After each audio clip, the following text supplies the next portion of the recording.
Hello, welcome online classes. बात कर रहे हैं अपने 10th क्लास के साइंस के पेपर के सॉल्यूशन की, क्योंकि अपने पार्ट्स में दे रहे हैं आप लोग को बेटे, ये अलग अलग पार्ट्स में है ना, वो सॉल्यूशन मिल रहे हैं।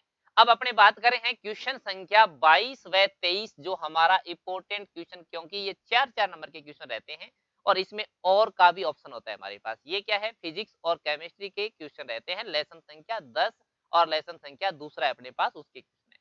देखो हमारे पास क्या क्वेश्चन है, एक अवतल दर्पण से प्रतिबिंब बनने का जो किरण चित्र है दर्शाना है, जब बिंब उसके क्या है, मुख्य फोकस एफ पर रखा गया है।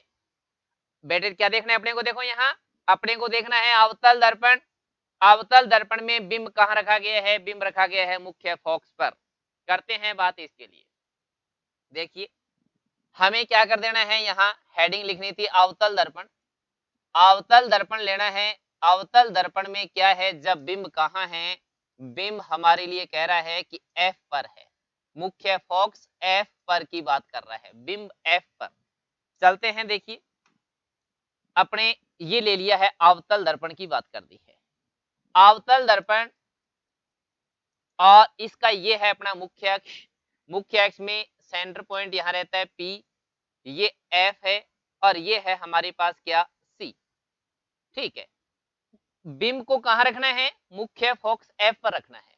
प्रकाश की किरण क्या करेगी, मुख्य अक्ष के समांतर जाएगी और परावर्तन के पश्चात मुख्य फोकस से गुजर जाएगी। ये देखो, ये दूसरी प्रकाश की किरण को हम क्या कर सकते हैं, सी से गुजार सकते हैं, तो प्रकाश किरण जाएगी वापस उसी पथ से लौट के आ जाएगी।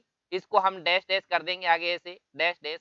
यदि कोई बच्चा कहे कि मैंने प्रकाश की किरण को पी पर गिरा दिया है, तो हम इसको परावर्तन के नियम के अनुसार नीचे की ओर झुका देंगे। लिख देंगे यहाँ कि प्रतिबिंब है वो कहाँ बन रहा है, प्रतिबिंब बन रहा है अनंत पर बन रहा है। कहाँ बन रहा है, अनंत पर बन रहा है। अनंत पर बन रहा है, अत्यधिक बड़ा बन रहा है, अत्यधिक बड़ा, बहुत बड़ा बन रहा है, अत्यधिक बड़ा है। इसके बाद में उल्टा है, और उल्टा के साथ में क्या है, यहाँ वास्तविक की बात रह रही है। उल्टा, वास्तविक, अत्यधिक बड़ा और अनंत पर। ये हमारे फर्स्ट क्वेश्चन 2 नंबर के क्वेश्चन की बात है, वो है फर्स्ट क्वेश्चन का। ये 22 नंबर जो क्वेश्चन है उसके फर्स्ट का ऑप्शन ये। सेकंड क्वेश्चन देखो, एक गोलीय दर्पण, एक गोलीय दर्पण की वक्रता त्रिज्या। अरे देखिए बच्चों, हमें वक्रता त्रिज्या दे दी है कितनी, 14 सेमी। तो देखिए क्वेश्चन में हमें क्या दे रखा है, हमें क्वेश्चन में ये दे रखा है यहाँ इसकी वक्रता त्रिज्या। देखो ये कह रहा है आर बराबर दे दिया है हमें 14 सेमी, तो हमें पता है कि आर बराबर होता है 2f, तो f बराबर क्या आएगा, आर बटा 2 बराबर 24। शायद एक मिनट रुकिए, 24 की जगह है हमारे पास 14, 14 के बटा में 2 बराबर 7 सेमी। ये लो परफेक्ट आंसर सही अपना क्या है, फर्स्ट का ही सेकंड क्वेश्चन की बात। लेते हैं नेक्स्ट क्वेश्चन आगे का। देखिए क्या है हमारे पास अगला, इसका अथवा में जो क्वेश्चन आया है। अथवा में क्वेश्चन हमें लेंस के ऊपर बात है। लेंस में क्या दे रखा है हमें, एक उत्तल लेंस। देखिए क्या कह रहा है ये कह रहा है एक उत्तल लेंस में हमें किरण चित्र बनाना है, जब f1 व 2f1 के मध्य बिंब को रखा जाता है। देखिए बच्चों क्या करना है हमें, उत्तल लेंस, तो उत्तल लेंस बना देना है हमें इस तरह से। उत्तल लेंस में ये आ गया हमारे पास मुख्य अक्ष, और ये क्या है यहाँ O यानी प्रकाशी केंद्र, ये रह रहा है यहाँ F1, और ये क्या है 2F1। बिंब को कहाँ रखना है, इसके मध्य, F1 व 2F1 के मध्य। प्रकाश किरण क्या होगी, एक तो अपवर्तन के पश्चात, कहेंगे जी अब क्या है इसमें, देखो यहाँ हमारे पास F2 और ये है 2F2। प्रकाश किरण ये जा रही है यहाँ से, अपवर्तन के पश्चात मुख्य फोकस से गुजर जाएगी। दूसरी प्रकाश की किरण क्या होगी, इस ऑप्टिकल का मीन्स ओ से निकलेगी, यहां जहां काट रही है एक दूसरे को वहां प्रतिबिंब बनेगा। प्रतिबिंब कहां बनेगा, दिखते हैं, प्रतिबिंब है वो कहां बन रहा है, प्रतिबिंब 2f2 से परे, बियॉन्ड का मतलब पीछे, थोड़ा सा पीछे बनेगा, 2f2 से परे बन रहा है। ठीक है, अच्छा उल्टा बन रहा है, उल्टा के साथ में क्या है यहाँ वास्तविक बन रहा है और बड़ा बन रहा है, लार्ज साइज में है, रियल एंड इन्वर्टेड है, 2fn बियॉन्ड 2fn दे रखा है अपने। ठीक है, चलते हैं इसके आगे नेक्स्ट क्वेश्चन की बात करते हैं। नेक्स्ट क्वेश्चन देखते हैं हमारे पास क्या है। अगला क्वेश्चन देखिए इसका ऑप्शन में, अच्छा एक लेंस, एक लेंस जिसके लिए हमें क्या दे रखा है, एक लेंस जिसके लिए एक लेंस की क्षमता दे रखी है, यानी पावर ऑफ लेंस हमें गिवन है, तो हमें उसकी फॉक्स दूरी को बताना है। कितना दे रखा है? प्लस का 2.5 डी दे रखा है हमें।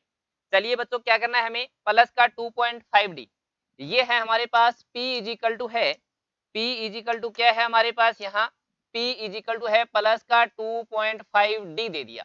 अब देखो बच्चों अपने को पता है कि P बराबर होता है 1/f, हमें F ज्ञात करना है तो 1/P, F बराबर है 1 में P का मान कितना है? प्लस का 2.5। क्या करेंगे अपने? देखो यहाँ लिखने वाले हैं F बराबर प्लस का मीन प्लस का साइन, ठीक है। अब ये आ गया हमारे पास 10/25, F बराबर प्लस का डिवाइड देंगे तो 0.4, ये देखो ये रहा मीटर। अब हमारे पास सेंटीमीटर में चेंज करना है तो F बराबर प्लस का 40 सेंटीमीटर भी लग सकते हैं। प्लस का मीन क्या है यहाँ? प्लस का मीन है यहाँ उत्तल लेंस, यानी ये कह रहा है प्लस 2D से क्या तात्पर्य है? तो ये लिखेंगे अपने उत्तल लेंस, यानी उत्तल लेंस है हमारे पास जिसकी फॉक्स दूरी कितनी है? बराबर 40 सेमी है, यानी प्लस का 2.5 डी उस उत्तल लेंस की क्षमता है जिसकी क्या है? फॉक्स दूरी बराबर है 40 सेमी है हमारे पास। चलते हैं नेक्स्ट क्वेश्चन देखते हैं अगला इसका। अगला क्वेश्चन हम देख रहे हैं इसके अगले क्वेश्चन को, क्वेश्चन संख्या 23। एक गंधीय सूचक का नाम बताइए। देखिए बेटे 1 नंबर का क्वेश्चन है। एक गंधीय में अपने एक वेनिला नाम लिख सकते हैं, इसमें एक वेनिला लिख सकते हैं, यहाँ अपने प्याज लिखा है, कोई एक नाम लिखना था, एक उदाहरण हमें देना था, सूचक गंधीय सूचक यानी ऑल फैक्ट्री दे रखा होगा, ऑल फैक्ट्री इंडिकेटर नाम दे रखा है। ऑल फैक्ट्री इंडिकेटर का मीन्स गंधीय सूचक यहाँ, जिसमें अपने प्याज या वेनिला जैसे इसका नाम एक लिख के आ सकते हैं। इंपॉर्टेंट क्वेश्चन देखो अगला इसका सेकंड क्वेश्चन है वो इसका इंपॉर्टेंट यहाँ चूने के पानी में। देखिए बच्चों क्या क्वेश्चन हमारे पास, देखिए ये कह रहा है यहाँ चूने के पानी में कार्बन डाइऑक्साइड गैस प्रवाहित करने पर यौगिक ए का श्वेत अवक्षेप बनता है। तो देखो मैं इस क्वेश्चन को यही करवा रहा हूँ। चूने के पानी में हमारे पास चूने के पानी की बात आ रही है तो CaOH की ट्वाइस चूने का पानी में CO2 गैस प्रवाहित करने पर क्या बनता है? CaCO3 प्लस बनता है H2O, ठीक है। एक श्वेत अवक्षेप तो ये देता है हमें यहाँ श्वेत अवक्षेप, ध्यान कर लेना श्वेत अवक्षेप देता है वो कैल्शियम कार्बोनेट है यहाँ, यानी ए को पहचानिए तो ए हमारा CaCO3 हो गया है कैल्शियम कार्बोनेट।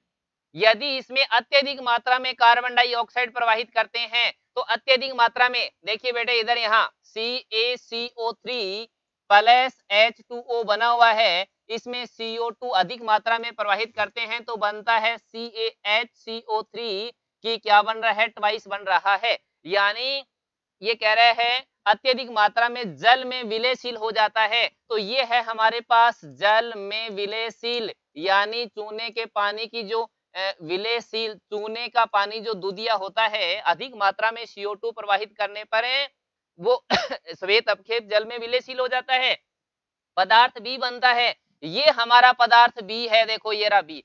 क्या पूछा था इसने? रासायनिक सूत्र लिखिए, तो ए का सूत्र है वो तो हमारे पास हो गया है CaCO3 और बी का सूत्र है वो हो गया है CaHCO3 की क्या बन गया है? ट्वाइस बन गया है। और क्या है? निहित अभिक्रियाओं के समीकरण लिखिए, वो अभिक्रियाओं के समीकरण अपने लिख दिए हैं। यानी ये क्वेश्चन अब 3 नंबर का क्वेश्चन है आप लोगों का है, 1 नंबर का है हमें ओनली फॉर गंधीय सूचक का नाम बताना था। चलते हैं अगले क्वेश्चन की ओर, देखते हैं हमारे पास अगला क्वेश्चन है वो क्या है। 24 नंबर इसका इसका अथवा के क्वेश्चन देखिए। शुद्ध जल का पीएच मान 7 होता है, कोई दिक्कत नहीं है इसमें। शुद्ध जल के पीएच का मान पूछा है 7 लिख दीजिए, ठीक है। इंपॉर्टेंट क्वेश्चन यहाँ वाला देखो, ये बहुत अच्छा क्वेश्चन है। सोडियम कार्बोनेट के साथ हाइड्रोक्लोरिक अम्ल की अभिक्रिया। अब सोडियम कार्बोनेट का मीन्स है यहाँ देखो Na2CO3 के साथ कौन अभिक्रिया कर रहा है? हाइड्रोक्लोरिक अम्ल अभिक्रिया कर रहा है, तो क्या बनेगा यहाँ NaCl plus H2O plus CO2 carbon dioxide gas. कहें जी बैलेंस नहीं है तो अपने Na2 2NaCl H2 लो जी बैलेंस, समीकरण अपनी बैलेंस होगी है। यौगिक ए बनता है, ए को साधारण नमक भी कहते हैं। साधारण नमक का मीन्स ये देखो सोडियम क्लोराइड को साधारण नमक बोला जाता है। ए के जलीय विलयन में विद्युत धारा प्रवाहित करते हैं। आ जाइए बात देखो, ए के जलीय विलयन में तो यहाँ हमारे पास है NaCl प्लस H2O में अगर विद्युत धारा हम क्या करते हैं, प्रवाहित करते हैं, तो बनता है यहाँ सोडियम हाइड्रोक्साइड प्लस यहाँ निकलती है गैस H2 व Cl2 दोनों गैस निकलती है। NaH2 है तो हाइड्रोजन इसके पहले 2 लगा के इसको 2 कर दिया जाए, हाइड्रोजन आगे कितनी 4 हो गई है, तो ये देखो बैलेंस कर दिया जाए। ये क्या कह रहा है, सोडियम हाइड्रोक्साइड बनता है।